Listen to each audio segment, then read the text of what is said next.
Fala, meu povo! Na aula de hoje nós vamos estudar sobre a soma dos termos de uma PG. Nos nossos estudos sobre progressão aritmética, nós vimos como determinar a soma dos n termos de uma PA finita. Na aula de hoje nós vamos aprender como determinar a soma dos termos de uma PG. E para isso nós vamos considerar duas situações. A primeira, como determinar a soma dos n termos de uma PG finita, e o segundo caso, como determinar a soma dos termos de uma PG infinita. Os termos A1, A2, A3, A4, uma carreirinha, AN-1 e AN formam nessa ordem uma PG finita, ok?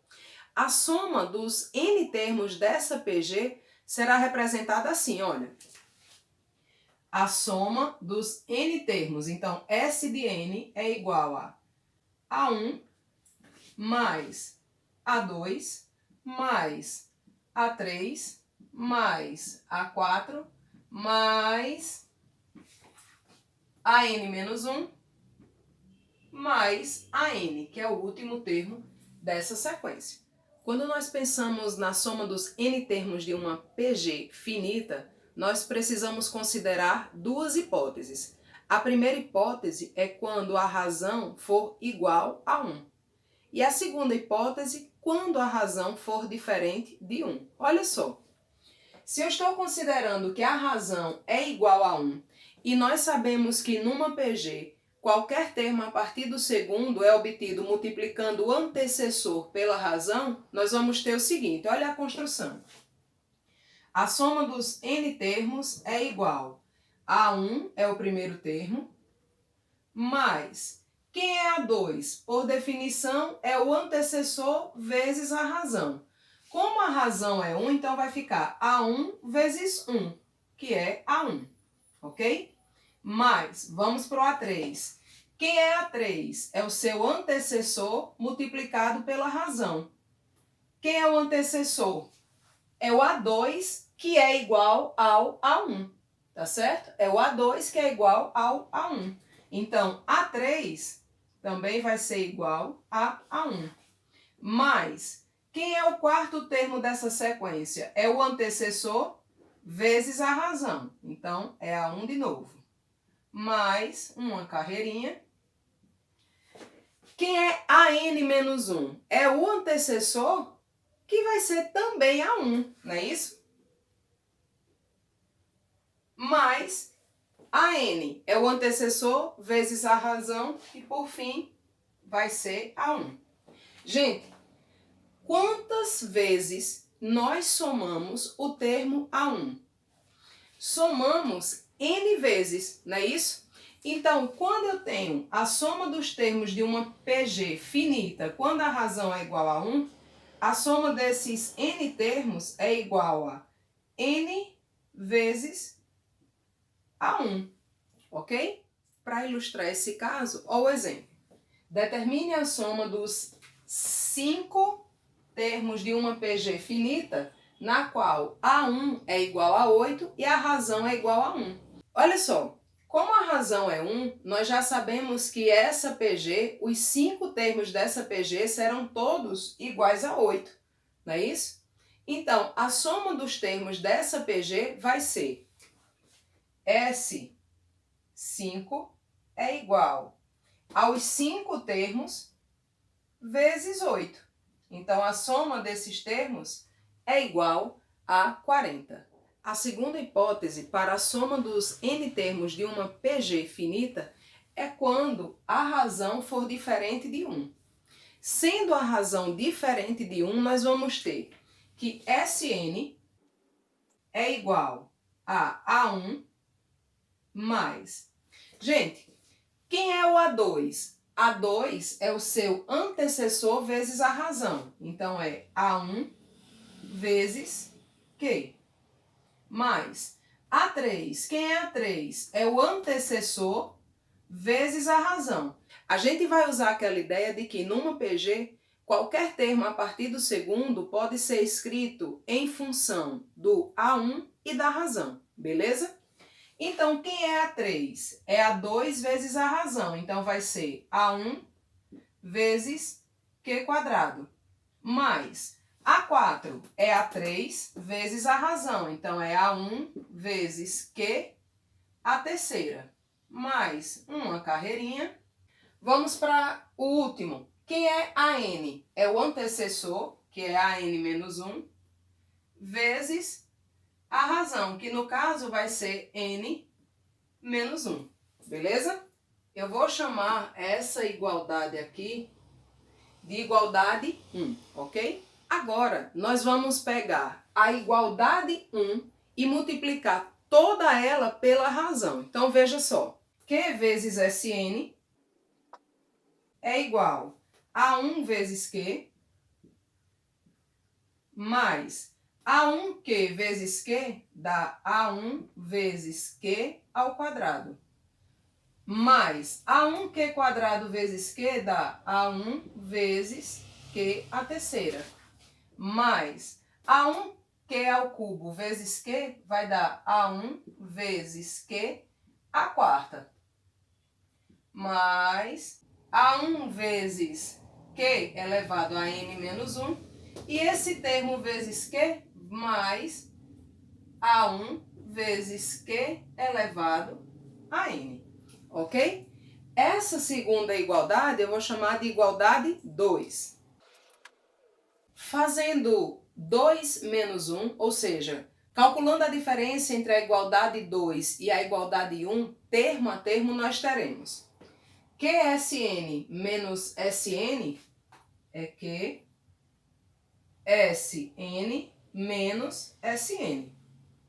Igual. Olha só, gente. A1Q menos A1Q, a diferença é zero. A1Q quadrado menos A1Q quadrado, a diferença é zero. A1Q ao cubo menos A1Q ao cubo, a diferença é zero. A1Q à quarta vai ser subtraído por A1Q à quarta que está aqui dentro, então sai também.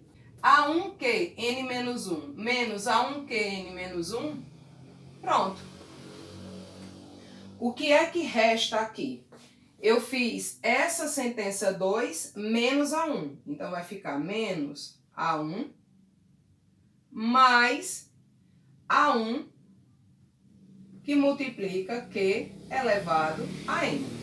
Colocando Sn em evidência aqui, nós vamos ter QSN dividido por Sn resta Q, menos Sn dividido por Sn é 1. Isso é igual. Nesse segundo membro, vamos colocar A1 em evidência.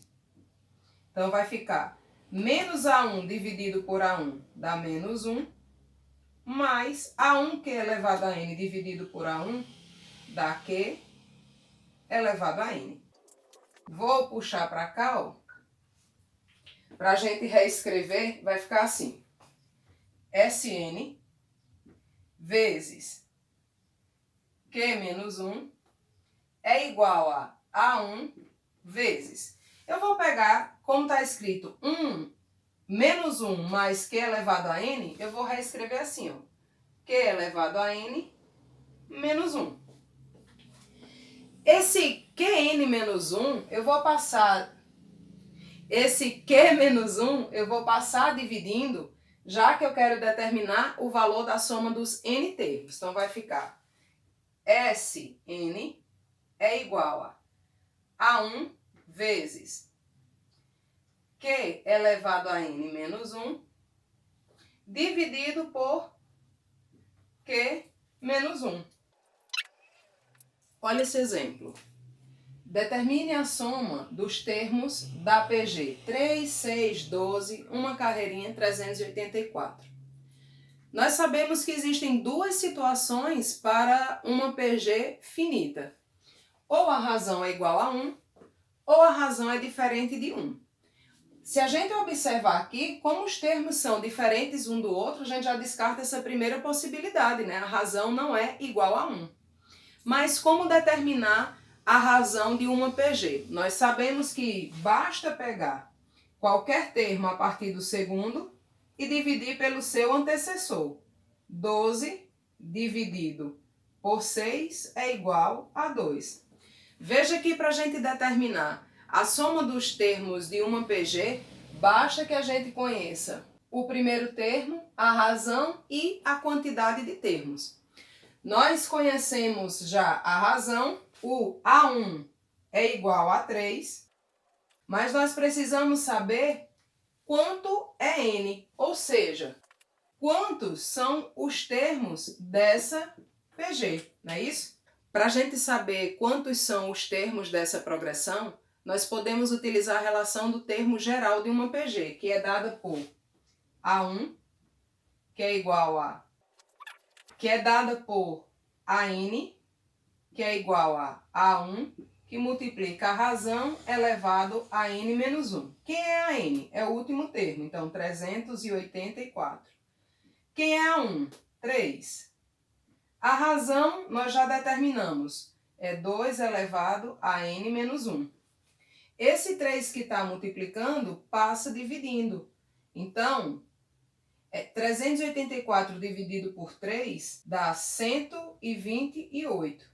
128 é igual a 2 elevado a N mais 1. A N menos 1, desculpa. Fatorando 128, isso vai dar 2 elevado a sétima, que é igual a 2 elevado a N menos 1. Se há igualdade entre as potências, significa dizer que os expoentes são iguais. Se 7 é igual a N menos 1, significa então que N é igual a 8. Ou seja, essa PG aqui tem 8 termos. Agora nós vamos determinar a soma dos N termos, dos 8 termos dessa PG finita, ok? Logo, a soma dos 8 termos dessa PG será S de 8 é igual a A1, que a gente viu que é 3, que multiplica a razão elevado a N, ou seja, 2 elevado a 8, menos 1, dividido por Q menos 1, a razão que é 2, menos 1. Então, nós vamos ter aqui 3 vezes 256 menos 1 sobre 1, ok? A soma dos 8 termos vai ser 3 vezes 255. Então, a soma dos 8 termos é igual a 3 vezes 5. 3 vezes 5, 15. 3 vezes 5, 15 e 1, 16. 3 vezes 2, 6 e 1, 7. 765 é a soma dos 8 termos dessa PG.